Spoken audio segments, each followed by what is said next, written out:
figured out why these ain't doing no spinach. Because, look at that. The brakes, deck brakes, are seized.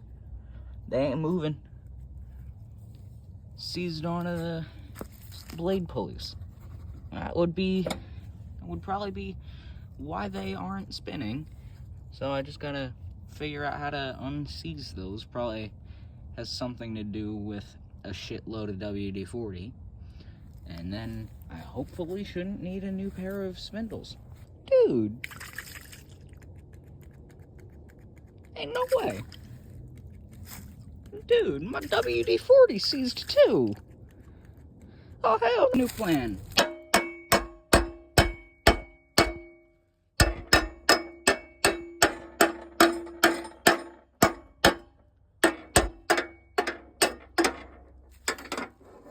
Seems to be working pretty well.